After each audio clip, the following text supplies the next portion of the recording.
Hi అండి, welcome to RR collection. నేను సుహాసినినండి. మీరందరూ బాగున్నారండి? నేను బాగున్నానండి. ఇప్పుడు చికెన్ బిర్యానీ చూపిస్తానండి. ఈ గ్లాస్ తోటి 5 గ్లాసులు బాస్మతి రైస్ తీసుకున్నానండి. మీ దగ్గర బాస్మతి రైస్ లేకపోతే మామూలు రైస్తో అయినా చేసుకోవచ్చండి. ఇవి శుభ్రంగా కడిగి పక్కన పెట్టేసుకోవాలా. ఇది 5 గ్లాసులు బియ్యము పక్కన పెట్టుకున్నాం కదండి నానబెట్టి. ఇది వచ్చి 2.5 కేజీ చికెన్ అండి. ఇది టమాటో, పచ్చిమిర్చి, ఇది ఆనియన్, పుదీనా, కొత్తిమీర, బిర్యానీ ఆకు, ఇది షాహీ జీరా,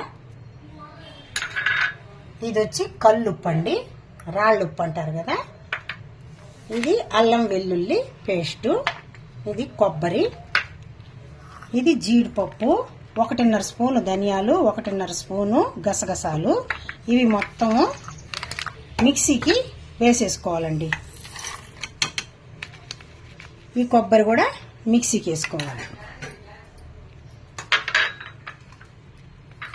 దీనిలో ఒక 4 యాలకులు, కొద్దిగా పట్ట, ఒక 4 లవంగాలు, కొంచెం సోంపు, ఒక్క బిర్యానీ ఆకు, ఇది అనాస పువ్వు ఒకటి వేసేసి మిక్సీకి వేసి పేస్ట్ చేసుకోవాలండి.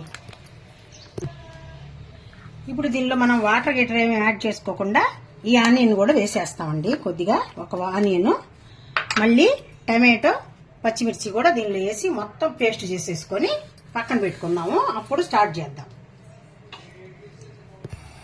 ముందుగా స్టవ్ ఆన్ చేసి ఒక గిన్నె పెట్టేసుకున్నానండి.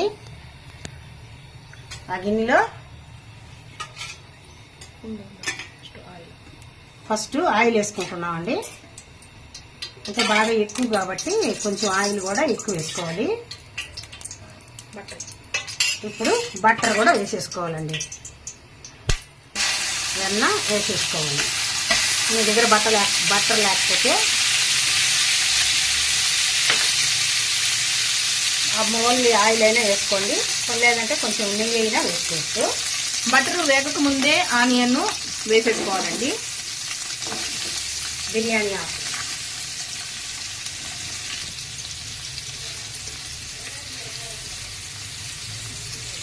బట్టర్ వేగక ముందే మనం బిర్యానీ ఆకు, ఆనియన్ వేసేసి బాగా కలుపుకోవాలండి.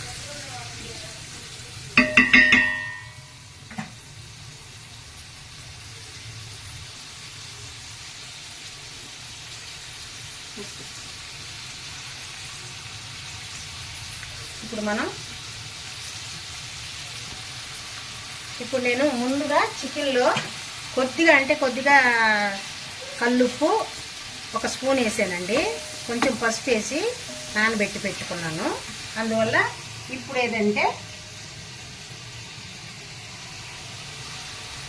ఏంటంటే ఈ ఆనియన్ తొందరగా వేగేదానికోసం తగినంత ఉప్పు వేసేసుకుంటున్నాము. ఉప్పు మనం ఇప్పుడే వేసిన దానివల్ల ఆనియన్ తొందరగా మగ్గుతుందండి.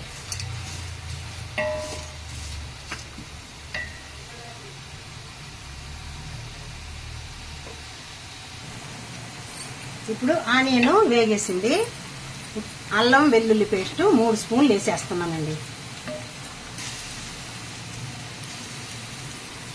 ఇప్పుడు మనం కొబ్బరి, టమాటా, పచ్చిమిర్చి, గరం మసాలా అన్ని, జీడిపప్పు, గసగసాలు, ధనియాలు అన్నీ వేసుకున్నాం కదా, అదంతా కూడా దీనిలోకి వేసేసి బాగా కలుపుకోవాలండి.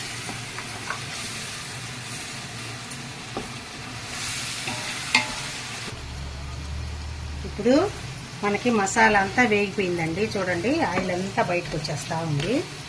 ఈ విధంగా ఆయిల్ అంతా బయటకు వచ్చేసేటప్పుడు మనం బియ్యము, చికెను అన్నీ వేసుకోవాలా.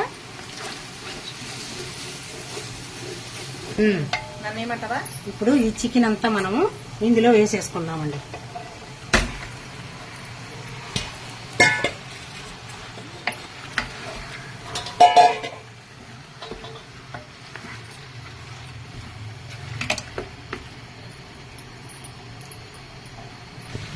ఇప్పుడు మనం మూత పెట్టేసి కాసేపు ఉడకనిద్దామండి.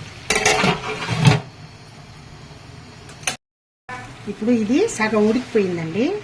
ఏదన్నా కొంచెం కొబ్బరి వేసున్నాం కదా, అడుగు పడుతుంది అంటే ఇలా అట్లా అట్లా ఈ గరిటెతోటే ఇచ్చేసేయండి,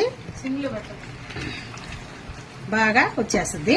ఇప్పుడు కొద్దిగా సిమ్లో హైలో అట్లా పెట్టుకుంటా చేసుకోవాలి. ఇది హాఫ్ ఉడికిపోయిందండి. ఇప్పుడు మనం ఇందులో బియ్యం వేసేద్దాం.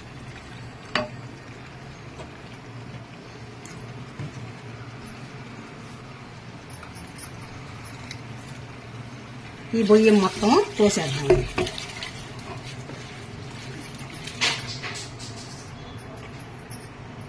మనం వాటర్లో నానబెట్టేసుకున్నాం కదా, ఇదంతా వేసిన తర్వాత కలుపుతా. ఇప్పుడు మనము బియ్యం అన్నీ వేసేసాము, బాగా ఇలా కలిపేస్తామండి. షాహీ జీరా ఆయిల్లో కన్నా ఇలా వేస్తే రుచి బాగుంటుందని ఇలా వేస్తున్నానండి. ఒక స్పూన్ వేసేసుకున్నాను.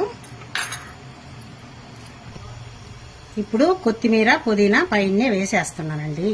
ఈ బియ్యం మాత్రం కడుక్కున్నప్పుడు కరెక్ట్గా మనము 1-1.5 లెక్కన వాటర్ పోసేసి నానబెట్టి పెట్టేసుకోవాలండి. మళ్ళా కానీ మనం బియ్యం కడిగి చేసుకుంటే అది కొంచెం అన్నం మెత్తబడుతుంది. కావాలంటే మీరు ఒకసారి అలా ట్రై చేసి చూడండి. నేను చాలాసార్లు ఇలా చేసి నాకు అలవాటయ్యి చెప్తున్నానండి. ఇప్పుడు కొత్తిమీర పుదీనా వేసేసాము. మనం మూత పెట్టి బాగా ఉడికించుకున్నాం. 10 నిమిషాలు మాత్రం హైలో పెట్టేసుకోండి, తర్వాత సిమ్లో పెట్టుకొని మనం ఉడికేదాకా ఉడికించుకున్నాం. ఇప్పుడు 10 నిమిషాలు అయిపోయిందండి. ఇప్పుడు మనం స్టవ్ని సిమ్లో పెట్టేసుకోవాలి. ఇప్పుడు ఇది సగమే కదండి ఉడికింది, కొంచెం ఉడికింది, ఎక్కువ ఉడకలేదు అసలు. అందువల్ల ఇప్పుడు ఇట్లా ఉడికినప్పుడే మనం ఇలా అనుకుంటే సరిపోద్దండి. ఎక్కువగా కలిపామంటే ఆ బియ్యం అంతా పొడి అయిపోద్ది. ఇలా కలిపిస్తే చాలు. ఉప్పు కానీ తక్కువ ఉంటే చూసుకొని మనం ఇప్పుడే ఉప్పు వేసుకోవాలి. నేను ఇప్పుడు ఉప్పు చూసుకుంటున్నానండి.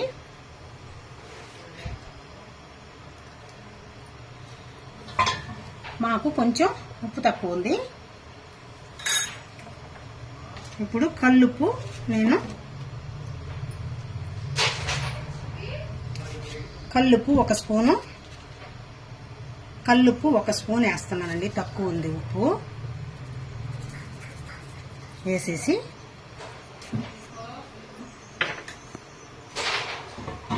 కొంచెం ఊరికే అలా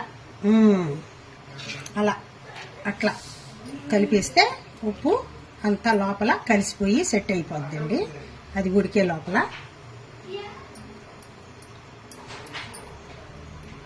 ఇప్పుడు బాగా మనం మూత పెట్టేసి ఉడికేదాకా ఉడికించుకున్నాం. సిమ్ములోనే పెట్టేయాలండి. ఇప్పుడు నేను ఇది పెద్ద పొయ్యి మీద పెట్టి చేస్తా ఉన్నానండి. ఇప్పుడు చూడండి ఇట్లా ఉడకతా ఉంది. దీన్ని చిన్న పొయ్యి మీదకి షిఫ్ట్ చేసేస్తానండి.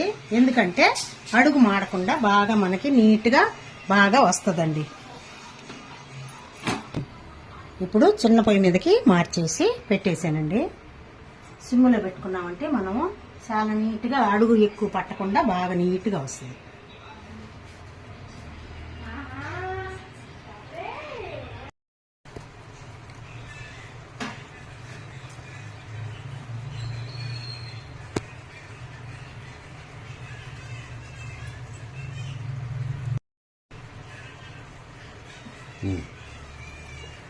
ఇప్పుడు మనకి బిర్యానీ రెడీ అయిపోయిందండి.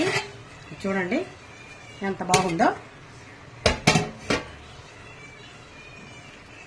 అన్నీ ఉడికిపోయి పర్ఫెక్ట్గా పొడిగా వచ్చేస్తుందండి. చాలా బాగుంటుంది, అద్భుతంగా. ఇప్పుడు సర్వింగ్ బౌల్లోకి తీసేసుకున్నాము.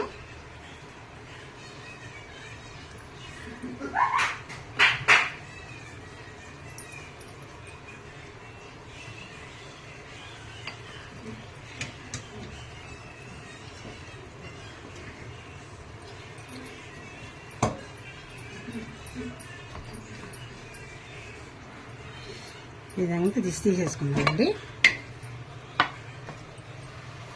ఇప్పుడు ఇది పెరుగు చట్నీ పెట్టేసుకున్నామండి.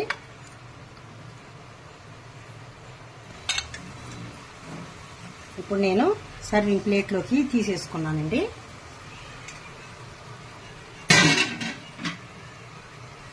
నేను చేసిన ఈ విధానం కానీ మీకు నచ్చినట్టయితే లైక్ చేయండి, షేర్ చేయండి, సబ్స్క్రైబ్ చేయండి. మీరు తప్పకుండా ఈ విధంగా ట్రై చేయండి. ఎలా వచ్చిందో మాకు కామెంట్లో తెలియజేయండి. బాయ్ అండి. నెక్స్ట్ ఇంకో మంచి వీడియోతో కలుస్తాను. లాస్ట్ వరకు నా వీడియో కంటిన్యూగా చూసినందుకు మీకు అందరికీ థ్యాంక్స్ అండి. బాయ్ అండి.